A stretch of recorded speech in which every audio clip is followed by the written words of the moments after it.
Dom Luís de Orleans e Bragança, atual chefe da Casa Imperial do Brasil, é primogênito e herdeiro dinástico do príncipe Dom Pedro Henrique de Orleans e Bragança. Seu avô, também chamado Dom Luís de Orleans e Bragança, nasceu em 1878. Foi cognominado o Príncipe Perfeito e é bisneto da princesa Isabel, a Redentora, e trineto do imperador Dom Pedro II. Os imperadores do Brasil, bem como os reis de Portugal, desde o século XVII, descendem de Dom Afonso Henriques, primeiro duque de Bragança, bem como do condestável de Portugal, Santo Dom Nuno Álvares Pereira, este vencedor dos castelhanos nas batalhas de Atoleiros, Aljubarrota e Valverde. Por sua mãe, a princesa Dona Maria da Baviera, de Orleans e Bragança,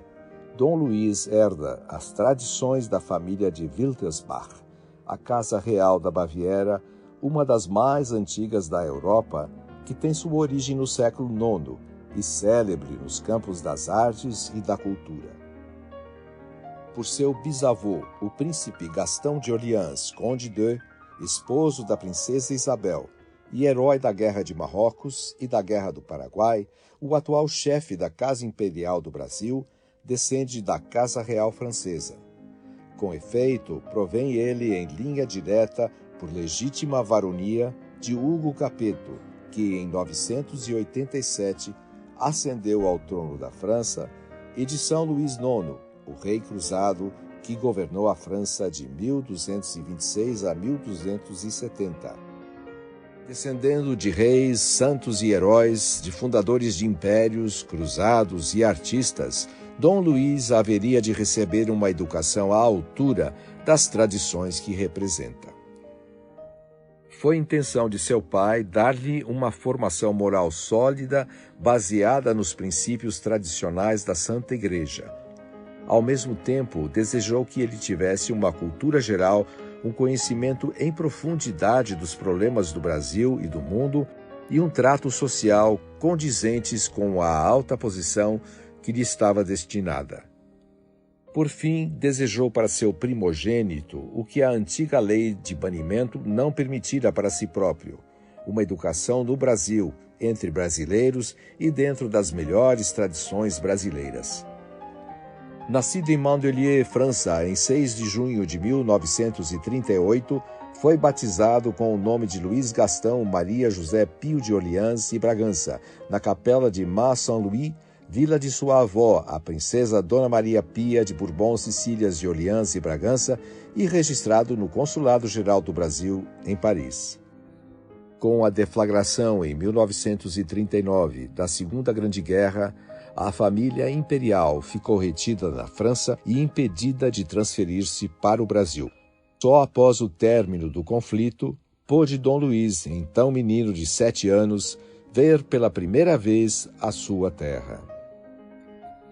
Fez os estudos secundários em parte no Paraná, onde seu pai se instalara como fazendeiro, em parte no Rio de Janeiro, no Colégio Santo Inácio da Companhia de Jesus.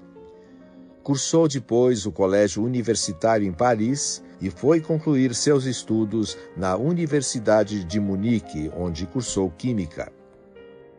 Nas horas vagas que lhe proporcionava o rígido curso universitário e durante os períodos de férias em que viajou por toda a Europa, aproveitou o jovem príncipe para tornar mais conhecido o Brasil nos ambientes que frequentava, a saber, os círculos da mais alta nobreza europeia e os meios universitários alemães, italianos e franceses.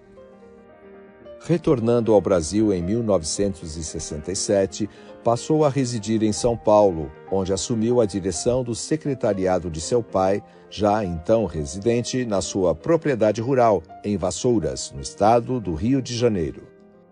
Com o falecimento de Dom Pedro Henrique, em 5 de julho de 1981, Dom Luís ascendeu à condição de chefe da Casa Imperial do Brasil. A queda da cláusula pétrea na Assembleia Constituinte de 1987 e 1988 para a qual concorreu Dom Luís de maneira decisiva, com carta solidamente argumentada aos senadores e deputados, pedindo a abolição daquele dispositivo discriminatório aos monarquistas e a consequente convocação de um plebiscito em 93 para decidir sobre a forma e regime de governo a vigorarem no país, projetaram Dom Luís para uma situação de destaque que fora negada a seu pai, primeiramente com a campanha para aquela consulta popular e depois com o cultivo do grande saldo por ela deixado.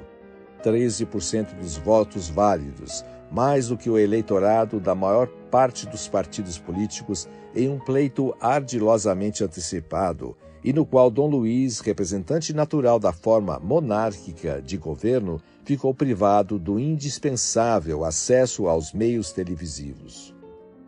Assim, em contato próximo com um grande número de brasileiros que veem na Casa Imperial uma luz e uma esperança em meio à revolta e confusa situação política, social, cultural e moral dos dias atuais, amargada por sucessivas frustrações